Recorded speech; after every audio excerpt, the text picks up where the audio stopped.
Hey, welcome to the Glen Podcast, the best podcast you'll listen to all day. Sponsored by Mission Blueprint. What is the deal with Donald Trump? Dennis, are you with me, buddy? I'm with you 100%. Why do they want him so bad? Here's a guy who didn't need to get into politics. Now, ladies and gentlemen, yes, this is going to be a little political today. Love or hate Donald Trump, we can all be reasonable and say he didn't want to get into politics, but he got into politics. Or rather, he didn't need to get into politics, right? He was a billionaire, didn't need the money, had a cush home in Florida at Mar-a-Lago, gets into politics, all hell breaks loose. He did say he's not one of them, and there is something about they've all been purchased somehow for some sort of price. You know, you have your Democrats, you have your Republicans. I want to get into that too, because I'm not sure that there's such a thing anymore, or there ever really was. It could be that we have all been duped into. It's all perception, and I'm really wondering about how bad it is now. But anyway, why Trump? I mean, first sitting U.S. president to get indicted. You couldn't indict. Biden, well, now he's in office, but you could have indicted Barack Obama or Jimmy Carter or Reagan or Bill Clinton when he had his mistrial. Bill Clinton for having affairs with his interns. No, I didn't. I did not touch that woman. I did not touch that woman. I did not have relations with that woman. Right. Why Trump? Why do they want him so bad?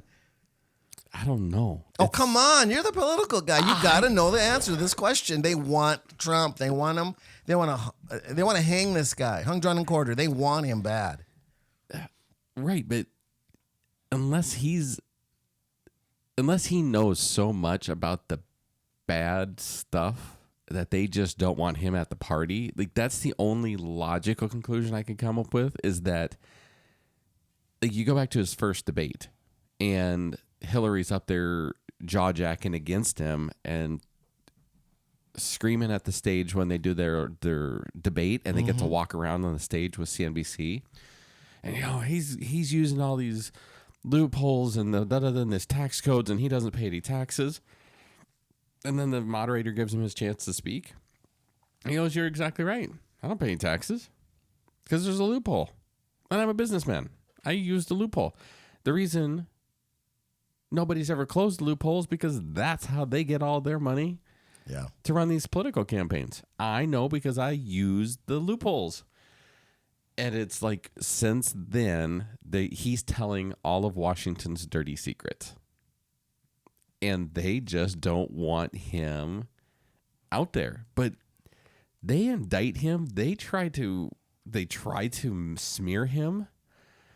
Our country is a bunch of underdogs.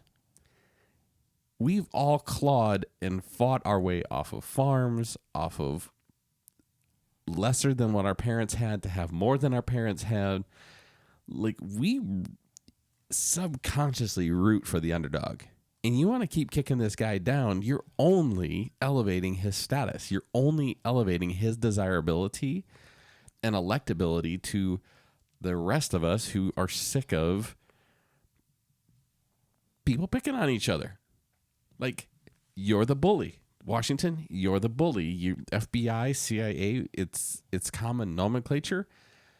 They all work for Biden. They all work for some mysterious dark force, and you're picking on our guy. Well, it's amazing how fickle people really are. Oh, very. And one of the things Trump has done is he has really divided the people in a good way. Either you love the guy or you can't stand the guy. But when you talk to those people who can't stand him, all they really say is, he's a loudmouth. Okay. So is Patton. Mm-hmm. So do you like his policies? Well, he's a loudmouth. Yeah, but what about his policies? I don't care. He's not presidential. Okay. You know what? I've been following politics for 30 years. Not that closely, but I'm not a knucklehead. George Bush Jr. was presidential. Right? Yes. Very presidential. Looked good behind the podium. He got us into Iraq, Saudi Arabia. This very presidential guy, how many trillions of dollars, not to even mention all the lives lost, because he was presidential? This is really what you want? Did Trump get us in any wars? No. Have you ever seen that movie, Shock and Awe? No. Oh my goodness. It's set back in the pre-days before 9/11. And it's a whole unwinding and a replay of how we ended up in Iraq and not Afghanistan. And it was all about control of the Middle East and control over the Muslims so that we had a secondary arm to protect Israel. Very fascinating movie. I'm sorry, I digress, but very, very fascinating what we're talking about because you bring in George W. Bush. He's an idiot. Well, that's what they said. Couldn't talk behind a podium. Couldn't speak unless spoken for. Listen, this is a challenge to those who love Barack Obama, but he had those huge TV screens so he could read the script.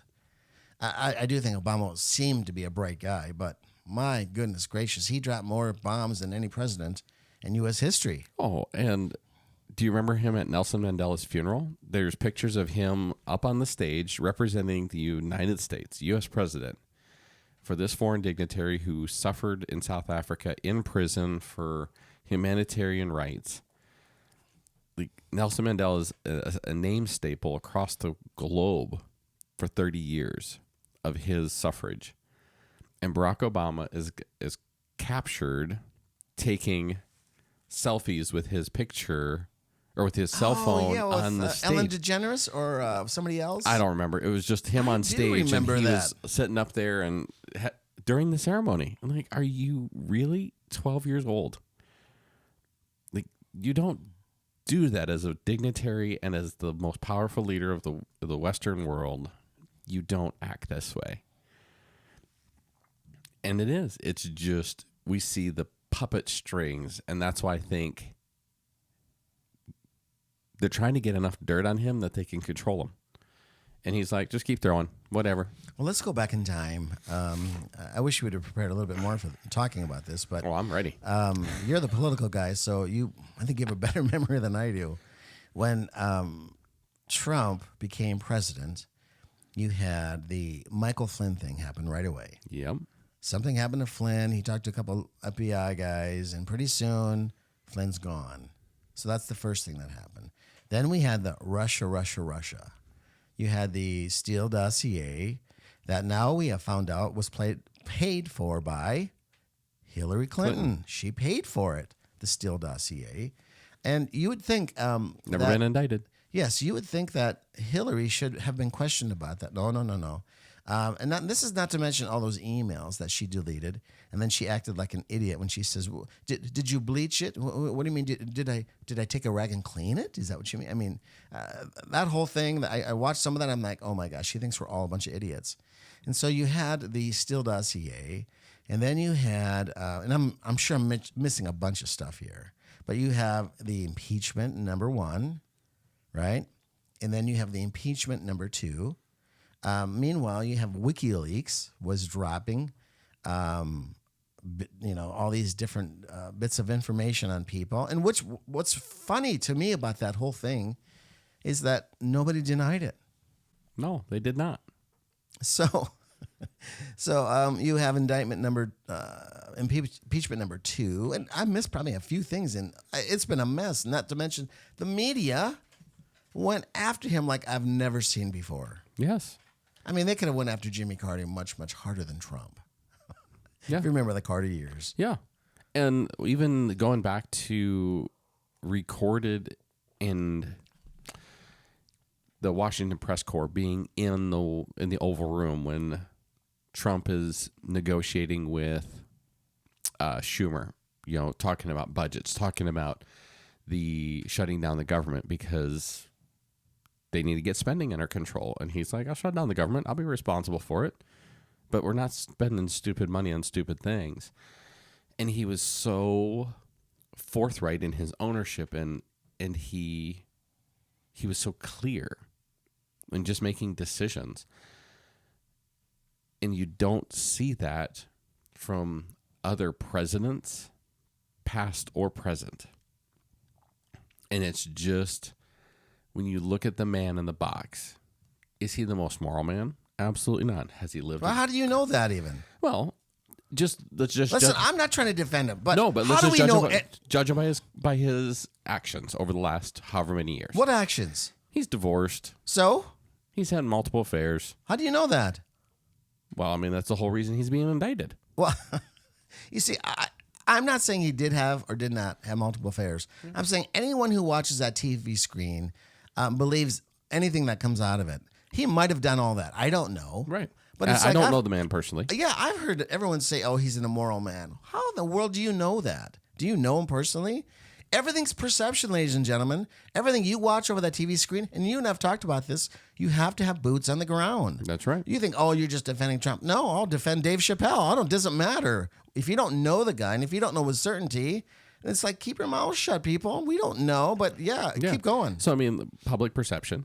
Yeah. But take away the moral judgment and look at what the country needs from a leader, what the country needs from leadership. And Churchill, I mean, drank a ton of scotch. Like he was borderline alcoholic, and Love to smoke cigars. And he weathered Britain through one of the darkest days of post, towards the end of World War II, and left the country standing and proud of itself. And how do you get people to wake up and turn off the TV and do their own investigation? How do you get you to wake up and go, wow, this doesn't smell right. This doesn't feel right. Yeah, there is I'll call this a intellectual laziness in the American public, where we watch, CNN, Fox, and we say, well, there it is. I'm learning. I don't know if you're learning anything other You're than indoctrinated. Yeah, I really, again, Propaganda. in 2019, 18, before that, if we would have said this, people would turn this thing off and say, you guys are a bunch of idiots. But now people are catching on to that very idea that it's all been scripted. Oh, absolutely. But who's writing the script? Whoever is writing the script does not like Donald Trump. And that's kind of why I like Donald Trump. Because it's very possible he is a good man. He may have been immoral in the past. I'm not arguing that. But so what? I think you've got to follow the golden rule. Yeah. Do you know the golden rule? What's golden rule? Anybody? Do unto others? No. Uh-oh. We have a new golden rule. I like it. What is it? The suspense is killing me. He who has all the gold makes all the rules. Yeah. So let's follow America's proliferation of debt since Obama, since the bailout of 2008 to current. We went from $8 trillion in debt to $32 trillion in debt. That's a few candy bars. Just a few. 4 times Yeah. in 12 years. 16 years, excuse me. Who do we borrow from? We borrow from the countries that have the largest secured hard asset that we consider valuable, which is gold and precious metals. China is one of the biggest ones at the top of the plate. If we owe all this money to them, who gets a really big say in how politics are run? Those who have all the gold. I know where you're going with this. Yeah. So you don't need a political action committee. You don't need a small group of people out here in South Dakota influencing Congress. You need 3 or 4 people at the top of the food chain talking to the Speaker of the House, the President of the Senate, and the executive branch and saying, this is how this will go. This is the direction we are moving. We want a global economy. We want seamless transition between trade between China, India, the Middle East, and its OPEC, and energy management, and blah, blah, blah, blah, blah, blah. Like, it only takes 3 or 4 people to narrate that based on a much bigger, much higher level direction from those who have the gold. So now you bring somebody like Trump who doesn't play that way. He's not for the system. He's for the people because he's ex-military. He went to military school. He went to military prep school. Like he's got some foundational things that are counterculture to everything he was taught as a young man. And that's the tug of war. That progressive movement to just leave things status quo, or the non-status quo, wake up and look. I'm helping my son right now build a 4-cylinder inline motor. Oh, fun. It is a mock-up, 124th, from the Smithsonian Institute. What does that mean? The Smithsonian Institute? Mm-hmm. The Smithsonian's in Washington, D.C., all of the big museums. Right. Air and Space, Natural History, Art Gallery. Largely huge American institutions. They are where our tourists go when they go to visit our nation's capital. They see the White House. They see the U.S. Capitol. They might get lucky enough and actually get to go into the building where their elected representatives go. But then you go see all the touristy stuff. National Zoo, go see the Smithsonian's, look at all the American crap. Well, this box, this engine that we're building, we finally got down to some of the deeper parts of it today, and the whole thing's manufactured in China. Like, this is an American product. Like, this is American ingenuity, and we don't even have manufacturing facilities. We don't have companies in the United States that want to build or represent our own ingenuity. And it all comes down to cost of labor. It comes down to cost of materials, and Trump's over it. I'm over it. Like, I'm working really, really hard to just find American companies that make American products and just support our country and support our people here. Personal story. My wife won. They always win. God bless her. You haven't been married 10 years, have you? No, we haven't yet. Yeah, they always win. But we finally... Sorry, ladies. We finally got the Costco membership. And my biggest sticking point is I didn't want... I mean, this is where I'm at. I don't want my sales tax dollars going to Sioux Falls when our public school is here, our roads are here, our business is here. I want to keep that as much money as that here, supporting jobs in Brookings, supporting jobs in Volga. I don't want to go to Sioux Falls and spend money.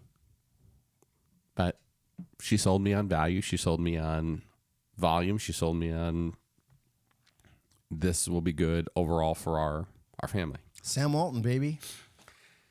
Is it Sam Walton? But Instead of the Waltons? Isn't this part of our problem with where we're at with the world? We don't think small enough. Because our families are smaller. Our houses are bigger. We're independent. But yet we're so socially connected. But we have no connectivity. So, I don't know. This is going to be an interesting day. I hope they handcuff him. I hope there's leakage from the courtroom. Well, my wife just told me that they want cameras in the courtroom. Awesome. And I bet you they're going to get him. They're out to embarrass him. They're going to... But go for it.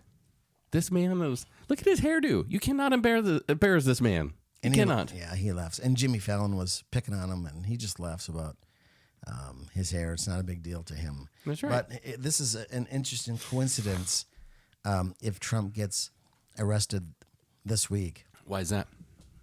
Some of you are going to hate me for saying this, but it's just a coincidence that Jesus gets arrested this week. Duh. Now, there again. Talk about ultimate martyrdom. Ladies and gentlemen, I'm really not making a. I am going to make a comparison. You can't compare anyone to the Christ, but there's at least a few things you could say. What did Jesus do wrong? Nothing. He did everything the right way. Now, I'm not saying Trump did everything the right way, but on the big things, it appears Trump didn't do anything wrong. I mean, you're going to arrest a former president, and we all First time in history. And we all know that Epstein Island is not a very good place. And we have former presidents, at least one, that some of these lists have kind of bubbled up, and it appears that one or two of them have been to Epstein Island, but none of those people on Epstein Island have been indicted. But this is the thing, like Trump being indicted and having the potential of having a court date, he can flip the script. Then you're like, oh, okay, you know what? I'm just gonna pour my heart out here. I'm gonna be unelectable in 2024. So here's everything. You're gonna put me on trial. I'm not gonna lie. Here's everything about our political system. Do not underestimate Donald Trump, ladies and gentlemen. He is 10 steps ahead of everybody. And this is probably exactly what he wants. Because if he can indict Donald Trump, a former president, guess who else you can indict? The Pope. Anybody? Anybody. Yeah. Barack Obama, Joe Biden. The sacrifice. Somebody has to be sacrificed. Yes. So if Trump comes up clean, like he did at Mar-a-Lago when the FBI raided his home, where do they go next? They went to Joe Biden, and they found all these boxes of documents he should not have had. But he forgot they were there. Yeah. Sorry. Listen, if you want a good comedy, just watch Joe Biden clips. It is so funny, and he's our president. And what's so funny to me is, because I like Trump, I probably like him for the wrong reasons. He's the funniest president we've ever had. I mean, when he was branding all of his opponents in the Republican primaries, so dang funny. Like little Marco, we've talked about this before. Oh, yeah. And I do like Trump, and I do think God has called Trump to the post. I do. Yeah, I agree. Yeah, I agree. Because when Trump was in office, no war. That's it. Stop right there, ladies and gentlemen. No war. He's the first president in how many years? No war. Yes. He also made the money machine stop because lots of people make money in war. Both sides. Both sides. Oh, you're just a conspiracy theorist, Dennis. No, I'm not. They're I've not worked making there. money. They're not making money. You're one of those. Well, damn straight I am. I am because I've been there. I've walked the streets. I've walked the halls. I get the talk. I get the lingo. I get it. The conspiracy theorists seem to be right, ladies and gentlemen. It's not a conspiracy when there's facts behind it. That's right. Come on now. So speaking of conspiracy theories, can I digress just a minute from Trump? Sure. So how many of you have followed the Credit Suisse debacle? A little bit. Okay. So they're in trouble. Okay. So few weeks ago, we had Silicon Valley Bank blow up, sent the markets in a tizzy. All the regional lenders are just freaking out. Lots of people exiting from small regional banks and migrating to big banks, big staples, Goldman Sachs, Wells Fargo, Merrill Lynch, things like that. So then globally, we've got this ripple effect happening over here to Credit Suisse. Well, Credit Suisse is this huge power player in Europe for lending. You know who owned 9.8% of Credit Suisse? Conspiracy theorists unite. I have no idea. The Prince something of Saudi Arabia. What is his name? Sal Hamid or something? Yeah, but the Saudi Arabian royal family owned 9.8% of Credit Suisse. They could not help bail out that bank any further because once they did, European rules and regulations, they would have to disclose where all these revenues are coming from. Like, how are they able to support a multi-billion-dollar bank?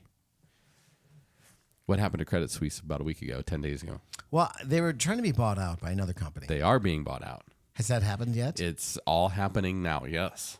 And that's what I was looking up when we started here. They're being bought out by the UBS, not to be confused with USB, little flash drive, No but flash, the, yeah, the gotcha. UBS group. It's incorporated and domiciled in Switzerland also, but this whole thing has been arranged by the Swiss government and the European Union. So they are acquiring Credit Suisse, and it's something like 24 shares to 1 is what your ownership value will be. So if you had 24 on Friday, on Monday you get 1. Oh. So they're diluting that ownership. So 24 to 1, whatever that percentage is, take that 9.8% that this Saudi king, this I forget what they called it, but what they owned now is worth 1/24th in this bigger UBS bank. What meeting happened yesterday? No idea. OPEC. Who's OPEC? It's all the major oil producing countries in the world. At the top of the pile, Saudi Arabia. They just cut world production. I heard this. Uh-huh. By 1 million barrels? Uh-huh. Why? Payback. Okay, set this. I don't understand. European Union, Switzerland, just cut their ownership value in the biggest bank they own to 1/24th. I got it. OPEC, Saudi Arabia leadership says, you know what? We can make life a little harder if you can't play ball with us. Like, these are the big balls that nobody sees juggled and how the strings are being pulled. Like the golden rule. This case, the golden oil rule. Who has all the oil makes all the rules. We have all this money sitting over here. You now are just going to give me 1/24th. For every 24 pennies, you're going to give me 1. For every $1, I'm going to get 4 pennies back. So do the math on that. Like, that's overnight. You're going the wrong way. So OPEC now cuts production, drives up crude oil price. They're going to make up their losses. There's a war going on. There is. There's silent wars. There's bidding wars. You're probably young enough to remember the gas wars here in the United States when people could only go to the gas station on Monday or Wednesday or Tuesday based on their license plate. Yeah, I was a little young, but that was in my era. Yeah, and there's always wars going on around us, however subtle. And the biggest thing is we aren't even awake to the fact that we're in a Christian war right now fighting the devil. Mm-hmm. Yeah, the devil is the script writer, ladies and gentlemen. If you haven't figured that out yet, he's writing the script. And he's got probably just a small team of people here on earth that are discerning that script and implementing it. And I would have never said this 5 years ago, ever said something like this 5 years ago, but it appears that all these government leaders are just being run by somebody else. Well, they've been invited to the party. They've been invited to Epstein Island. And there's a few out there that your decision makers, your policy makers, there's a reason why something like 81% of the people serving in the U.S. Senate and U.S. House Representatives are lawyers. There's a reason why over 50% of those graduate from one of the 10 big schools, Harvard, Stanford, Brown, Stanford Law. Like, it's just indoctrination on indoctrination on indoctrination. These are not average, everyday Americans that got elected by their neighborhood people to run our country. And we even look at this with our local elections here. 1,200 people show up to vote for the school board that now runs Brookings. And nobody's happy with them. There's nobody happy with how the school district's being run, but nobody wanted to show up at the election booth 9 months ago and have an opinion. But now everybody wants to have an opinion on Facebook, but they still won't do anything about it. Yeah, it's like the mayor in Brookings. Who's the current mayor in Brookings? Opie Niemeyer. Opie. Yeah, when Opie was running, and this was after all the fallout they had about the masks, and Opie was on the side of the masks, I believe, if I'm right on that. Yeah, yep. Okay. And I thought, when they had these meetings, all these pretty conservative people came out and protested. And then I thought, there's no way Opie's going to make it. He's not going to become mayor, and he does. So there's either two things that are happening here. Number one, and I think this is it, people just don't go vote for the small things, for mayors. We just don't give a rip. We are so fixated on national politics that we have just thrown what is most important to us, local politics, to the side. And so Opie becomes mayor. But the other thing is I'm still open to is who's really counting all these votes.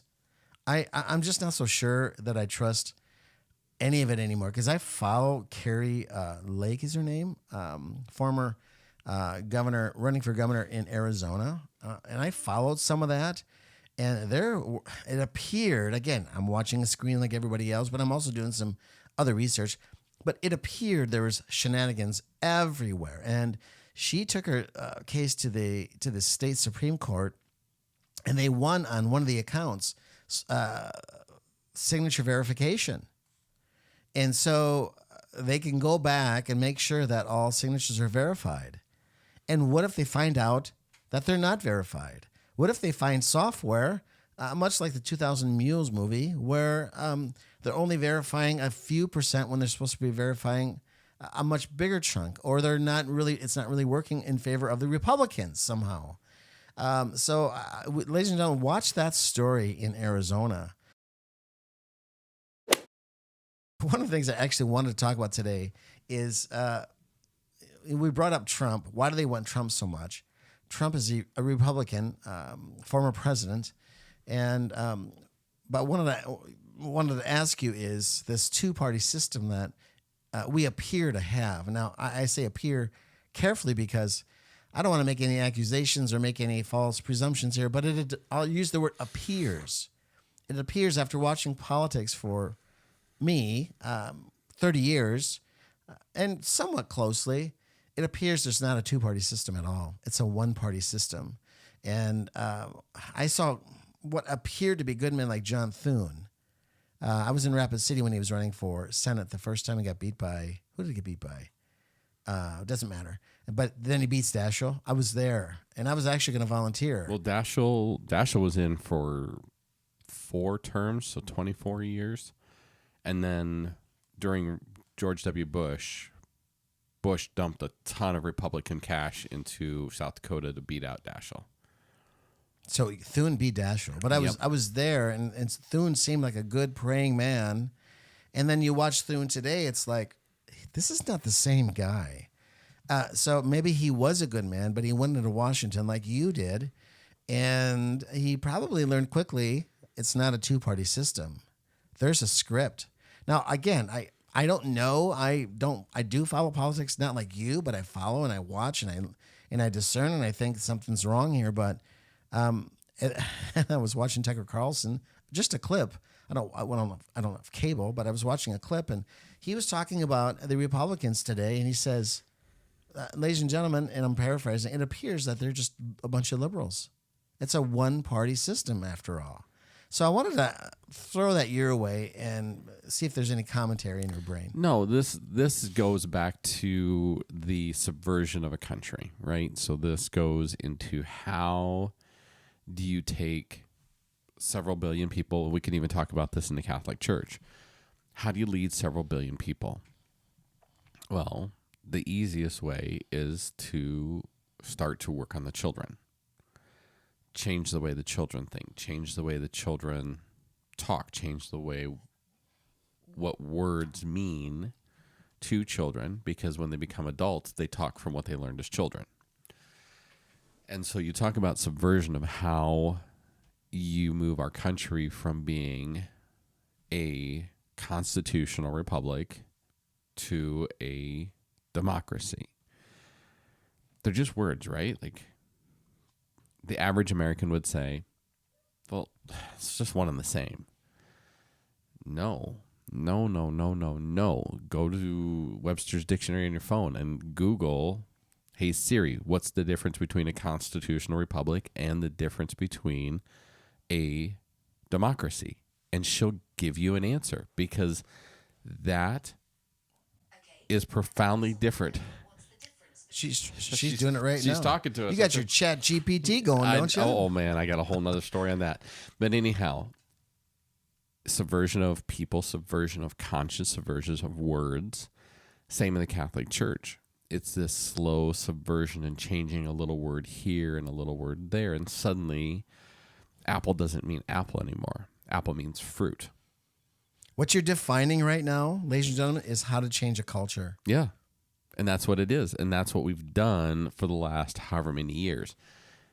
And Donald Trump is a social influencer. In his position, in his heart, in his leadership style, he is an influencer.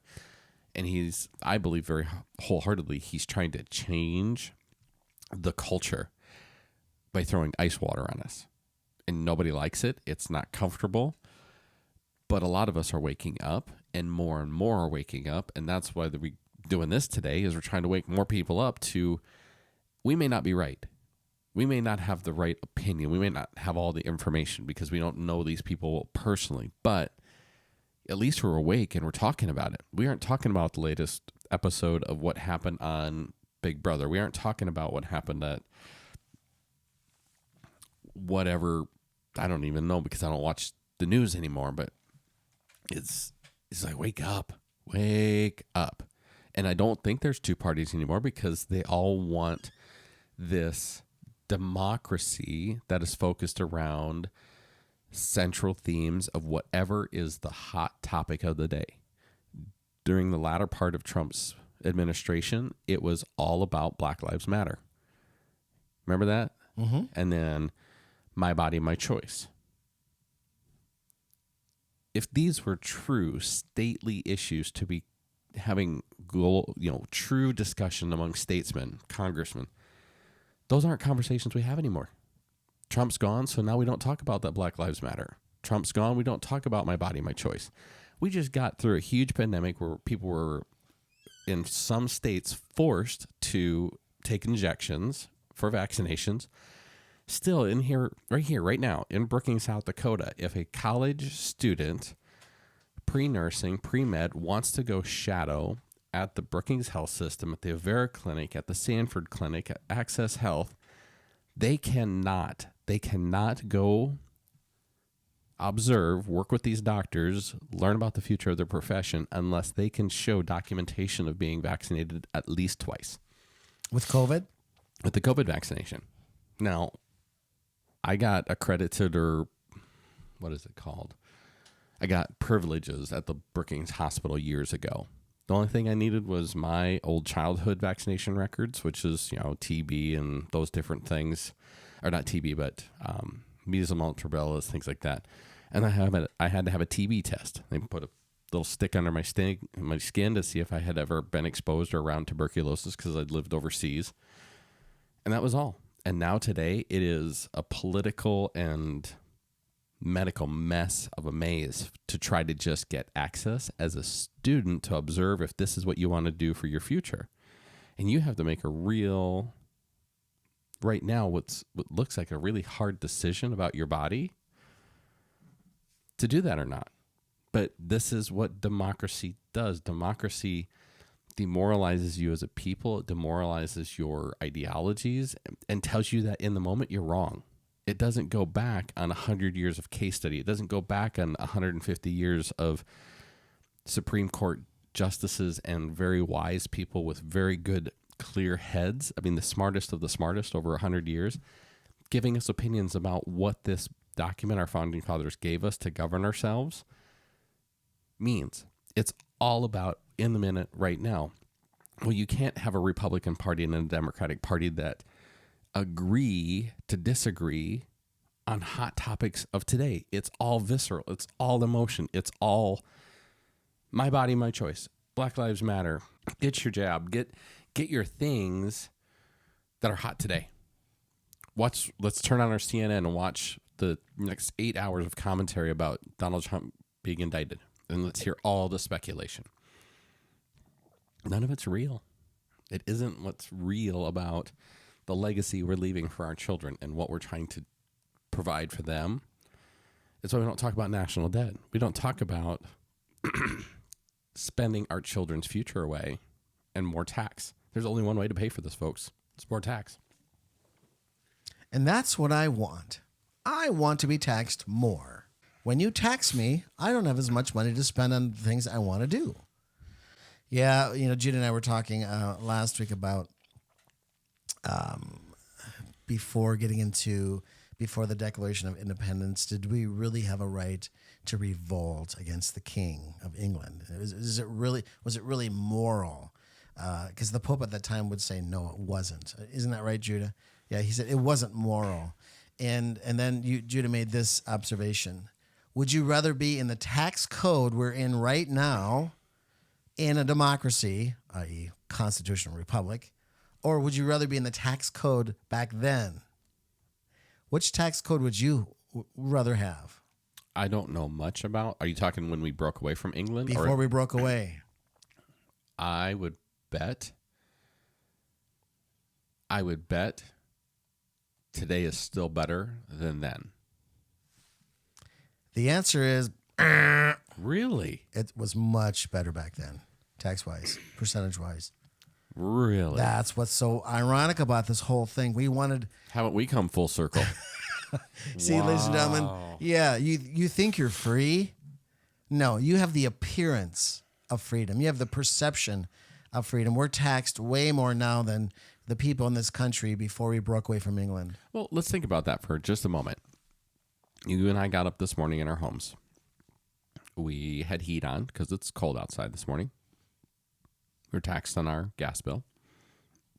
We turned our lights on, made some breakfast. We taxed on that. We're arguably going to make a couple $1 million off today's podcast, so we're going to be taxed on that. Taxes on that, yes. Taxed on that. Then we're going to be taxed on the food we go buy at the grocery store. We're going to be taxed on the gas we put in our vehicle today. We're going to be taxed on the tires we put in our vehicle. We're going to be taxed to have the license plate on our car. We're going to be taxed for the vehicle that we bought, and we're going to be taxed on the other vehicles that we have for our children and our spouse. How many times can you tax the same dollar? Quite a few times. Wow. So there it is. Wow. What kind of world do you want to live in? Well, what kind of world are you living in first? Are you even aware what one you're... And is this the one you want to live in? Yeah. Here's my takeaway. The question is, who's writing the script? Who's really writing the script? Disney. Who is... See, I was going to bring up Disney early because you said, well, the first thing you do is you get to the children and you start intentionally terrorizing children. And every home has Disney in it. Just think about that for a second. Almost every home in America has a Disney movie in it, or they've watched a Disney movie. That's incredible. Yes. But look at... Sorry, we're going to go on a really quick tangent. Look at the Disney movies here in the last little bit. They either have a theme of Frozen, don't listen to your parents, disobey your parents. If you do something naughty, we're going to go talk to the troll people, and they're going to take those bad memories away. You're not going to have ownership for the mistake you made. The confusion of an integration of twisted cultural thinking, the fantasy thinking. I mean, we used to watch Looney Tunes and watch Wile E. Coyote get blown up over and over and over again. And it didn't take long to figure out that you wanted to be the Roadrunner, not Wile E. Coyote. Even though he had all the cool things, he was stupid.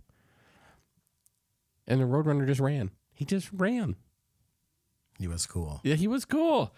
But you start looking at what the message is behind the movie, you'll stop watching.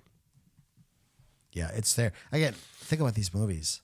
How many of these movies have a healthy two-parent male husband and wife scenario? With godly men or good moral men leading the household and leading their children. I can't think of anything in the modern era. Let me just say, not the modern era, but in the last 20 to 30 years, I can't think of anything. No, so ever since it's grown as a media mogul, no, because it's the wrong narrative. It's not Andy Griffith. It's not the Magnificent Seven. It isn't about good wins over evil. Evil's just always there. Mm-hmm. So this is my takeaway. The question, who is writing the script? Leave your comments below. I want to know what people think. Who is the prince of this world? Do you know the answer to that? Well, he's supposed to be Jesus. It ain't Jesus. Who's the prince of this world? We're going to end it right there. Ooh. Next time I'll answer that, but Dun, it isn't. dun, dun. I mean, there's only really two options, and you pick the one option that Jesus is not the prince of this world. Okay, leave our listeners in suspense. Somebody took over a long time ago. If you remember a little story in a garden, someone took over a long time ago. Well, ladies and gentlemen, there it is. Remember that you are loved, and may God strengthen the bars of your gate. Hey, thanks for listening to the Glen podcast, sponsored by Mission Blueprint. Mission Blueprint is a nonprofit ministry started by Glen and Jamie to sanctify the family. Our income is donation-based, and we need your help. Please support us financially by going to www.mission-blueprint.org and be a part of our financial team. Thank you, and may God strengthen the bars of your gate.